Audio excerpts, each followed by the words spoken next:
Bonjour à tous, on en sait plus sur le nouvel event X-Men qui arrive à l'automne chez Marvel Comics en version originale. Vous le savez, ça s'appelle The Age of Revelation.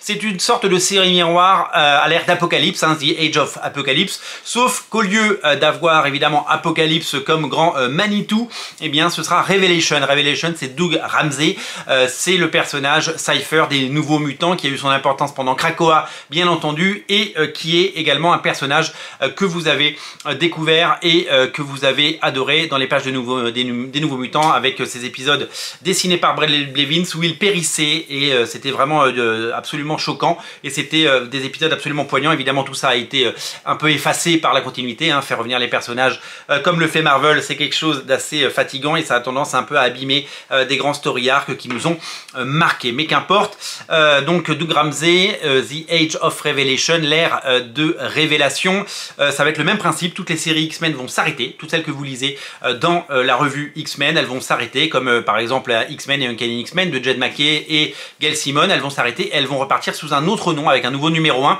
C'est exactement ce qui s'est passé pendant l'ère d'Apocalypse où X-Men et Uncanny X-Men étaient devenus Astonishing X-Men et Amazing X-Men, donc deux séries absolument incroyables, notamment une dessinée par Joe Madureira dont on se souvient très bien. Le but est évidemment de créer un événement, le but il est évidemment de faire des numéros 1, le but il est de vendre des comics et peut-être de refaire l'exploit qu'il y a eu.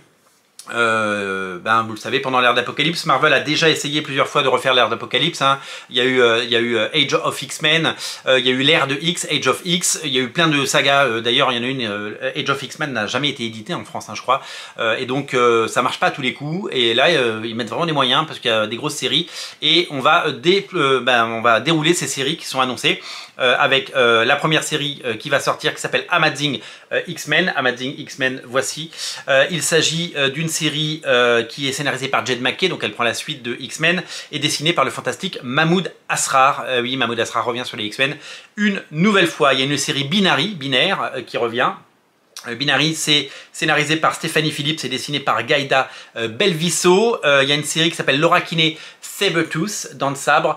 Au lieu d'être Wolverine, Laura Kinney, dans cette nouvelle continuité, cette nouvelle réalité, c'est écrit par Erika Schultz, la scénariste de Rat City chez Todd McFarlane, et dessinée par Valentina Pinti. Il y a une série Long Shots avec un S,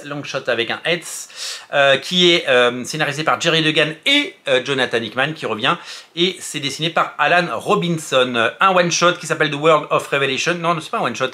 Est-ce qu'il y aura un one-shot avant? Mais The Age of Revelation, eh bien, c'est tout simplement, je vous montre rapidement la couverture, eh bien, c'est un récit qui s'appelle, qui est scénarisé par Ryan North, Al Ewing et Steve Fox avec un E, et c'est dessiné par Adam Zwalowski et Jesus Moreno et plein d'autres personnes.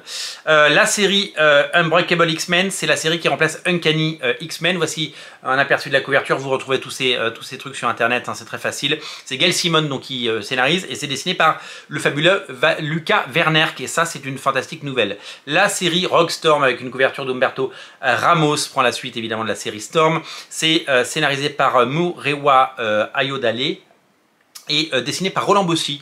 Ça fait plaisir. Iron Frost, la couverture est très belle. Iron Frost est une série qui est scénarisée par Cavan Scott, qui revient, qui avait fait Cavan Scott qui avait fait du Star Wars notamment, et c'est dessiné par Ruari Coleman. Sinister Six avec un S est une série qui semble prendre la suite de X-Factor parce qu'il y a Havok qui est aux manettes. C'est David Marquez, le dessinateur, qui scénarise, et c'est Raphaël Louyero qui dessine. The X-Men Book of Revelation est une série de Jed MacKay également, dessinée par Neto Diaz. Voilà, je vous montre un aperçu rapide. The Last Wolverine, qui va prendre la place de Wolverine, est une série qui sera scénarisée par Saladin Ahmed et dessinée par Edgar Salazar. The Last Wolverine, on y voit Wolverine, vous savez, avec il lui manque la peau sur le visage, et on y voit un Wolverine qui ressemble énormément à The Beast, au fauve. Omega Kids avec un S, avec évidemment Quentin Quire, est une série qui sera scénarisée par Tom Flick et dessinée par Andrés Genolé. Radioactive Spider-Man, bon, mais voilà, une série Radioactive Spider-Man qui, elle, est scénarisée par Joey Kelly avec un dessin de Kev Walker. Alors, est-ce qu'elle va prendre la place de Spider-Man, parce que c'est scénarisé par Joey Kelly? Je ne sais pas. En tout cas, ça en a tout l'air. Expatriate X-Men, c'est la série de Eve L. Ewing, donc c'est eh bien la série qui prend la suite de Exceptional X-Men. Voilà un aperçu de la couverture. Et c'est Francesco Mortarino qui dessine. Cloak and Dagger, ils reviennent. Voilà, une série tout simplement La Cape et l'Épée qui arrive, qui est scénarisée par Justina Ireland, qui avait fait les épisodes de Amazing Spider-Man, et dessiné par Lorenzo Tameta. Undeadpool, hein, c'est plus Deadpool, c'est Undeadpool, il n'est plus mort. C'est Tim Seeley qui scénarise et c'est Carlos Magno qui dessine. Les X-Avengers, on se croirait revenus à l'ère des comics qui fusionnaient ensemble, avec Jason Lou au scénario et Sergio Davila au dessin. Voilà pour les comics qui ont été annoncés pour ce crossover et pour cette salve.